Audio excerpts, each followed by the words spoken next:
এবার মার্কিন প্রেসিডেন্ট পদের জন্য ট্রাম্পকে অযোগ্য দাবি দ্য নিউ ইয়র্ক টাইমসের। বাইডেনকে ঘিরে ডেমোক্র্যাট শিবিরেও হতাশা বাড়ছে। উদ্বেগ বারাক ওবামা পেলোসির।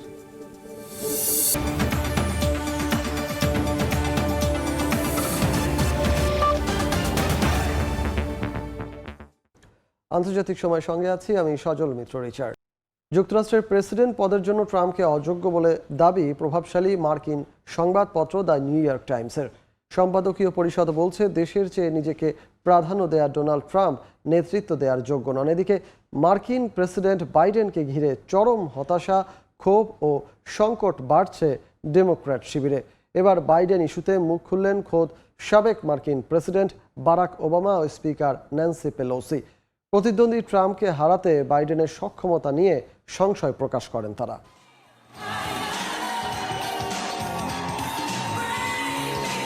বয়স, শারীরিক সুস্থতা ইস্যু, হোঁচট খাওয়া, জনসম্মুখে তালগোল পাকিয়ে পরিচিত জনদের ভুল নাম বলা সহ নানা কারণে যুক্তরাষ্ট্রের প্রেসিডেন্ট নির্বাচনের আগে বিতর্ক যেন পিছুই ছাড়ছে না মার্কিন প্রেসিডেন্ট জো বাইডেনের। একের পর এক ভুলে ডেমোক্র্যাটদের মাথায় যেন আকাশ ভেঙে পড়েছে। বিশেষ করে রিপাবলিকান প্রার্থী ডোনাল্ড ট্রাম্পের সঙ্গে বিতর্কে ধরাশায়ী হওয়ার পর দলের নেতারা নির্বাচন থেকে সরে দাঁড়ানোর দাবি ক্রমে জোরালো করছেন। অবশ্য বাইডেন নিজে জানিয়েছেন মুখ ফসকে ভুলের পর ভুল করলেও নির্বাচনী লড়াই থেকে সরছেন না তিনি। এর মধ্যেই এবার সাবেক মার্কিন প্রেসিডেন্ট ও ডেমোক্র্যাট নেতা বারাক ওবামা, মার্কিন প্রতিনিধি পরিষদের সাবেক স্পিকার ন্যান্সি পেলোসি মুখ খুললেন বাইডেনের প্রার্থিতা প্রত্যাহার ইস্যুতে। বাইডেনের সাম্প্রতিক নানা কাণ্ডে ব্যাপক উদ্বেগ প্রকাশ করেছেন তারা। নির্বাচনে প্রচারণা চালানো সহ ট্রাম্পকে পরাজিত করা পর্যন্ত পুরো বিষয়টি বাইডেনের জন্য অত্যন্ত জটিল হয়ে যাচ্ছে বলে মনে করছেন ওবামা পেলোসি। শুধু বাইডেনই যে প্রতিদ্বন্দ্বিতা করা নিয়ে দলের ভেতরে বাইরে চাপে রয়েছেন তা নয়, নতুন করে যুক্ত হলো খোদ তারই প্রতিদ্বন্দ্বী ডোনাল্ড ট্রাম্পের নাম। প্রেসিডেন্ট নির্বাচনে রিপাবলিকান প্রার্থী ডোনাল্ড ট্রাম্প নেতৃত্ব দেওয়ার যোগ্য নন বলে দাবি করেছে দ্য নিউ ইয়র্ক টাইমসের সম্পাদকীয় পরিষদ। দেশটির প্রভাবশালী সংবাদপত্রটি বলছে কথা ও কাজে বিপজ্জনক ট্রাম্প দেশের চেয়ে নিজেকে প্রাধান্য দেন। বৃহস্পতিবার প্রকাশিত এক নিবন্ধে নিউ ইয়র্ক টাইমসের সম্পাদকীয় পরিষদ এমনটাই জানিয়েছে। এমনকি ট্রাম্পকে প্রেসিডেন্ট প্রার্থী হিসেবে বাছাইয়ের বিষয়কে হতাশাজনক বলেও মনে করে পরিষদ। সাবেক মার্কিন প্রেসিডেন্ট যে নেতৃত্ব দেওয়ার অযোগ্য তার বর্ণনা দিতে গিয়ে বেশ কয়েকটি কারণও উল্লেখ করা হয় এতে। নীতি, নৈতিকতা, আইনের শাসন সহ নানা কারণ তুলে ধরা হয়। এমনকি ট্রাম্পকে ভোট না দিতে ভোটারদের আহ্বানও জানানো হয়। জান্নাতুল সাদিয়া, সময় সংবাদ। মার্কিন প্রেসিডেন্ট নির্বাচনে প্রেসিডেন্ট প্রার্থীদের নিয়ে নানা বিতর্কের মধ্যেই এবার রানিং মেট হিসেবে কাকে বেছে নেবেন রিপাবলিকান ট্রাম্প, এমন প্রশ্ন উঠেছে। যুক্তরাষ্ট্রের সংবাদ মাধ্যমগুলো বলছে সম্ভাব্য রানিং মেট নিয়ে অনানুষ্ঠানিকভাবে আলোচনা চলছে। এতে প্রার্থীকে বেছে নেয়ার লাভ ক্ষতির হিসেব করছে দল। এর মধ্যে তালিকায় রয়েছে সিনেটর, গভর্নর, নারী কংগ্রেসম্যান সহ বেশ কয়েকজনের নাম। চলতি বছরের নভেম্বরেই যুক্তরাষ্ট্রের আগামী প্রেসিডেন্ট নির্বাচন। তার আগেই নানা কারণে আলোচনা সমালোচনার মুখোমুখি প্রেসিডেন্ট পদপ্রার্থীরা। বয়স বেশি হওয়ায় দেশ পরিচালনায় সক্ষমতা নিয়ে ডেমোক্র্যাট প্রার্থী বাইডেনকে দলের ভেতরে বাইরে নানা প্রশ্নের মুখে পড়তে হচ্ছে। বাইডেনকে প্রতিদ্বন্দ্বী রিপাবলিকান প্রার্থীও কটু কথা শোনাতে ছাড়ছেন না। তবে নেতৃত্ব দিতে অযোগ্য বলে দ্য নিউ ইয়র্ক টাইমসের সম্পাদকীয় পরিষদের দাবির পর আলোচনায় ট্রাম্পের নির্বাচনী লড়াই চালিয়ে যাওয়ার ইস্যুটিও। এবার সব ছাপিয়ে প্রশ্ন উঠেছে ট্রাম্প রিপাবলিকান প্রার্থী হিসেবে শেষ পর্যন্ত থাকলে কারা হচ্ছেন তার ভাইস প্রেসিডেন্ট প্রার্থী। চলতি মাসেই রিপাবলিকান পার্টির ন্যাশনাল কনভেনশনে দলটির চূড়ান্ত প্রার্থী ঘোষিত হবেন সাবেক প্রেসিডেন্ট ডোনাল্ড ট্রাম্প। ওই কনভেনশনের দিনই নিজের রানিং মেট ঘোষণা করবেন তিনি। যদিও প্রেসিডেন্ট প্রার্থী হিসেবে ট্রাম্পের পছন্দ অনুযায়ী ভাইস প্রেসিডেন্ট প্রার্থী মনোনয়ন দেবে দল, তার আগেই ট্রাম্পের রানিং মেট নিয়ে চলছে নানা জল্পনা কল্পনা। ডোনাল্ড ট্রাম্পের ভাইস প্রেসিডেন্ট বাছাইয়ের তালিকায় এখন পর্যন্ত বেশ কয়েকজনের নাম শোনা যাচ্ছে। তাদের মধ্যে রয়েছেন নারী কংগ্রেসম্যান এলিস স্টেফানিক, সাউথ ক্যারোলাইনার সিনেটর টিম স্কট, ওহাইওর সিনেটর জেডি ভান্স, নর্থ ডাকোটার গভর্নর ডগ বার্গাম। এছাড়া সাউথ ডাকোটার গভর্নর ক্রিস্টি নোয়েম, হাওয়াইয়ের কংগ্রেস সদস্য তুলসি গ্যাবার্ড। এর আগের নির্বাচনে ট্রাম্পের ভাইস প্রেসিডেন্ট প্রার্থী ছিলেন মাইক পেন্স। এবার অবশ্য সে তালিকায় পেন্সের থাকার সম্ভাবনা দেখা যাচ্ছে না, কারণ 2020 সালের নির্বাচনে বাইডেনের জয়ের ফলাফল পাল্টে দিতে কংগ্রেসে ইলেকটোরাল কলেজের আনুষ্ঠানিক ভোট গণনায় হস্তক্ষেপ করতে পেন্সকে অনুরোধ জানিয়েছিলেন ট্রাম্প। কিন্তু পেন্স তা অস্বীকার করায় তার উপর অনেকটাই ক্ষুব্ধ ট্রাম্প, এমনটা শোনা যায় মার্কিন গণমাধ্যমের খবরে। মার্কিন প্রেসিডেন্ট নির্বাচনে প্রেসিডেন্ট প্রার্থীর প্রচারণার দিকেই বেশি মনোযোগী থাকেন একজন ভাইস প্রেসিডেন্ট। এছাড়া সিনেটে কোনো বিলে ভোটাভুটিতে দুপক্ষের সমান ভোট হলে নির্ধারণী ভোট দিয়ে থাকেন ভাইস প্রেসিডেন্ট। জান্নাতুল সাদিয়া, সময় সংবাদ। ন্যাটো সম্মেলনের শেষ দিন বন্ধু জেলেনস্কিকে শত্রু পুতিন নামে ডেকে ট্রলের শিকার মার্কিন প্রেসিডেন্ট বাইডেন। গুরুত্বপূর্ণ সিদ্ধান্ত ছাড়াই শেষ হলো 75তম আয়োজন। সম্মেলনে ইউক্রেনকে আগামী বছরের মধ্যে ন্যূনতম 43.28 বিলিয়ন মার্কিন ডলার সামরিক সহায়তা দিতে সম্মত হয়েছে মিত্ররা। পারমাণবিক অস্ত্র ব্যবহারের হুমকি দেয়ায় রাশিয়ার নিন্দা জানায় জোটটি। পাশাপাশি সব ধরনের রাজনৈতিক ও সরঞ্জাম সহায়তা বন্ধের আহ্বান জানানো হয় চীনকেও। শেষ হলো পশ্চিমা সামরিক জোট ন্যাটোর 75তম শীর্ষ সম্মেলন। এবারের আয়োজক ছিল যুক্তরাষ্ট্র। বৃহস্পতিবার সমাপনী দিনে বক্তব্য রাখেন জোটভুক্ত দেশের প্রেসিডেন্ট সহ শীর্ষ নেতারা। উপস্থিত ছিলেন নেতৃত্বাধীন দেশটির প্রেসিডেন্ট জো বাইডেনও। এদিন ভুল করে ইউক্রেনের প্রেসিডেন্টকে পুতিন সম্বোধন করেন তিনি। এতে সামাজিক যোগাযোগ মাধ্যমের পাশাপাশি নিজ দলেও ট্রলের শিকার হচ্ছেন বাইডেন।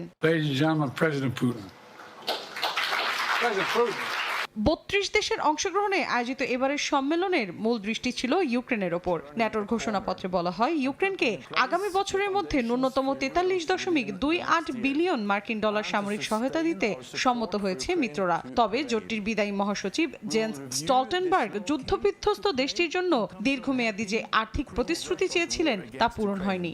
অবশ্য ইউক্রেনকে ন্যাটোতে যুক্ত করতে জোটের সমর্থন অব্যাহত থাকবে বলে জানান সংশ্লিষ্টরা। এদিকে পারমাণবিক অস্ত্র ব্যবহারের হুমকি দেয় রাশিয়ার দায়িত্বজ্ঞানহীনতার নিন্দা জানায় ন্যাটো। এ তালিকায় রয়েছে বেলারুশও। ঘোষণাপত্রে রাশিয়ার মিত্র হিসেবে চীনের বিষয়েও কড়া ভাষা ব্যবহার করা হয়। বলা হয়, ইউরো আটলান্টিক নিরাপত্তার ক্ষেত্রে চ্যালেঞ্জ তৈরি করেছে বেইজিং। এ সময় রাশিয়ার কাছে সব ধরনের রাজনৈতিক ও সামরিক সরঞ্জাম সহায়তা বন্ধ করতে চীনের প্রতি আহ্বানও জানানো হয়। বিবৃতিতে ইন্দো প্যাসিফিক অঞ্চলের কথাও বলা হয়। সম্মেলনে ন্যাটো ও ইইউ এর মধ্যে সহযোগিতা নিয়েও আলোচনা হয়। মৌসুমী সাথী, সময় সংবাদ। ইতালিতে স্পন্সর ভিসা জালিয়াতির অভিযোগে 44 জনকে গ্রেপ্তার করেছে দেশটির আইন শৃঙ্খলা বাহিনী। এর মধ্যে ইতালি নাগরিকের পাশাপাশি আছেন বাংলাদেশি সহ বেশ কয়েকজন এশীয় ও আফ্রিকান। অভিযানে দালালদের কাছ থেকে প্রায় নগদ 6 মিলিয়ন অবৈধ ইউরো জব্দ করা হয়েছে। অভিবাসন প্রত্যাশীদের সতর্ক হওয়ার পরামর্শ প্রবাসীদের। বিস্তারিত ইতালি প্রতিনিধি মাকসুদ রহমানের তথ্যচিত্রের রিপোর্টে। ইতালিতে স্পন্সর ভিসায় জালিয়াতি, মোটা অঙ্কের অর্থের বিনিময়ে তালিকার বাইরের অযোগ্য প্রার্থীরা পাচ্ছেন সুযোগ। সম্প্রতি ইউরোপীয় ইউনিয়নের সম্মেলনে এমন তথ্য দেন দেশটির খোদ প্রধানমন্ত্রী জর্জিয়া মেলোনি। জানান, এই প্রক্রিয়ায় জড়িতরা মানি লন্ডারিংয়েও জড়িত। প্রধানমন্ত্রীর এমন অভিযোগের পর নড়েচড়ে বসে দেশটির পুলিশ প্রশাসন ও গোয়েন্দারা। এরই পরিপ্রেক্ষিতে গত বুধবার রাত থেকে শুরু হয় অভিযান। অত্যন্ত গোপনীয় এই অভিযানে দেশটির বিভিন্ন স্থান থেকে গ্রেফতার করা হয় 44 জনকে। এর মধ্যে 13 জনকে কারাগারে, 24 জনকে গৃহবন্দী এবং 7 জনকে অধিকতর জিজ্ঞাসাবাদের জন্য পুলিশের হেফাজতে রাখা হয়। এমন সংবাদে খুশি ইতালি প্রবাসী বাংলাদেশিরা। যারা নুলুস্তা ভিসা জালিয়াতি করেছে তাদেরকে অ্যারেস্ট করেছে। আমরা ধন্যবাদ জানাই, কারণ আমাদের দেশের সাধারণ মানুষ এই জন্য অনেক ভুক্তভোগী। তদন্তে চাঞ্চল্যকর তথ্য পাওয়ার কথা জানিয়েছে ইতালির পুলিশ প্রশাসন ও প্রসিকিউটররা। নাপলির পাশে সালের্নোতে অস্তিত্বহীন ও ভুয়া তথ্যে বিপুল অর্থের বিনিময়ে প্রায় 2500 স্পন্সর ভিসা দেওয়া হয়েছে। চক্রের সঙ্গে সরকারি আমলারাও জড়িত বলে জানা গেছে। অভিযানে দালালদের কাছ থেকে নগদ প্রায় 6 মিলিয়ন অবৈধ ইউরো জব্দ করা হয়েছে। অভিযান আরও জোরদার করা হবে বলেও জানিয়েছে পুলিশ। গ্রেফতার 44 জনের মধ্যে বেশ কয়েকজন বাংলাদেশি রয়েছে বলে জানা গেছে। ইতালির স্পন্সর ভিসা জালিয়াতির প্রধান টার্গেট বাংলাদেশিরা। দালালের খপ্পরে পড়ে সর্বশান্ত হচ্ছেন অনেক অভিবাসন প্রত্যাশী।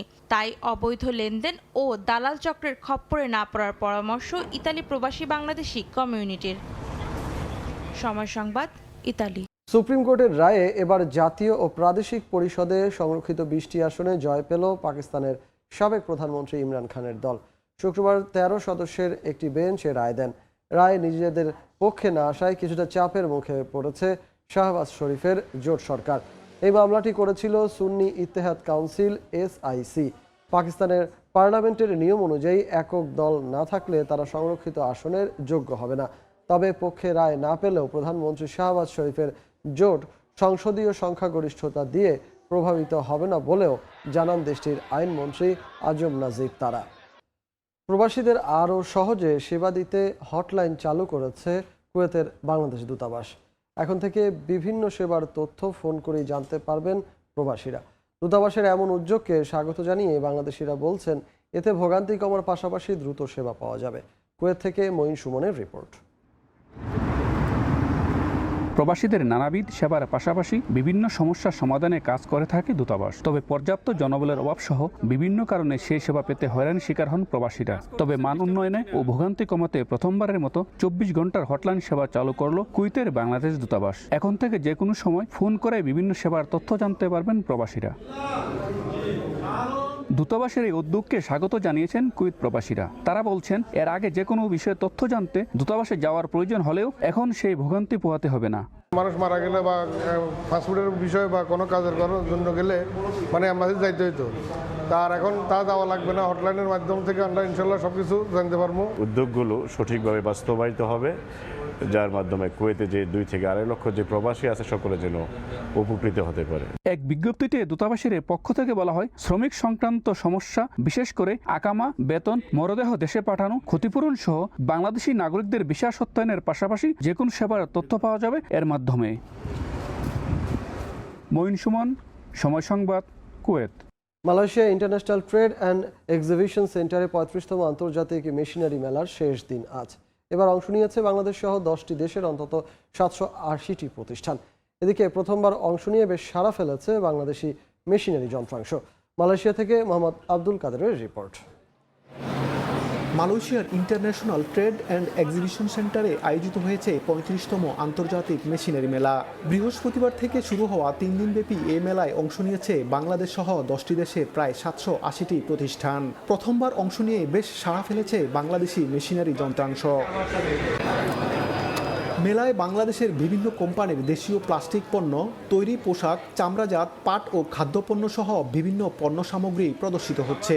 এছাড়াও লাইট ইঞ্জিনিয়ারিং শিল্প, প্যাকেজিং শিল্প, বাংলাদেশে ব্যবসা বিনিয়োগ সংক্রান্ত নানা ধরনের প্রকাশনা, পর্যটন ও বাংলাদেশে বিনিয়োগ সম্ভাবনা বিষয়ে প্রামাণ্যচিত্র প্রদর্শন করা হচ্ছে। এর মাধ্যমে নতুন পণ্যের বাজার সৃষ্টির সুযোগ তৈরি হবে বলে মনে করেন দেশটিতে নিযুক্ত বাংলাদেশের হাই কমিশনার।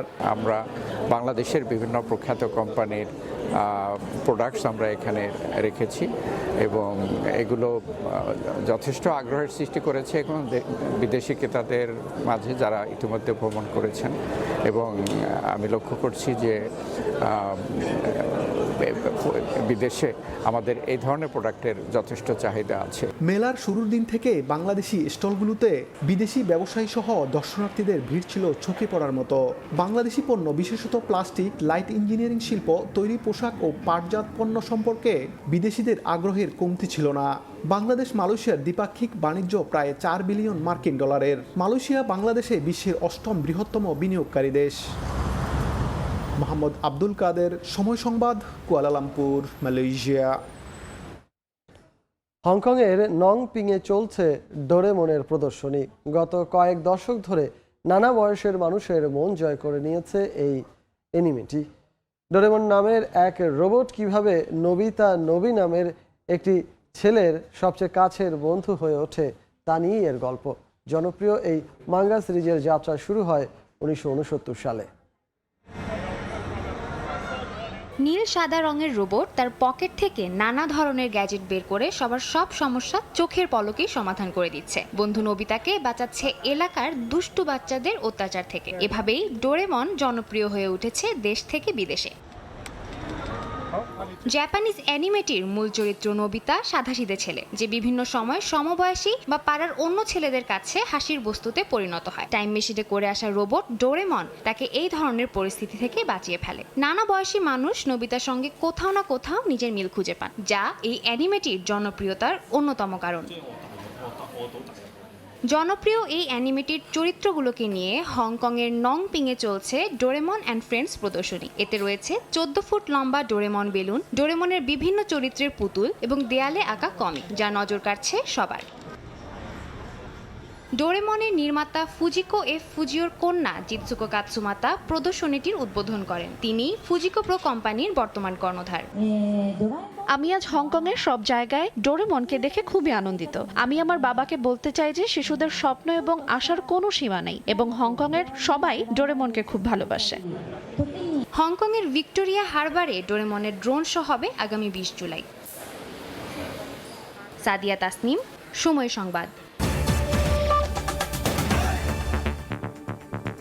এই ছিল আন্তর্জাতিক সময় সংবাদের সঙ্গে থাকবেন সহকর্মী সোহা খন্দকার। ধন্যবাদ রিচার্ড। সময় সংবাদ নিয়ে ফিরছি কিছুক্ষণ পর, সঙ্গেই থাকুন সময়ের।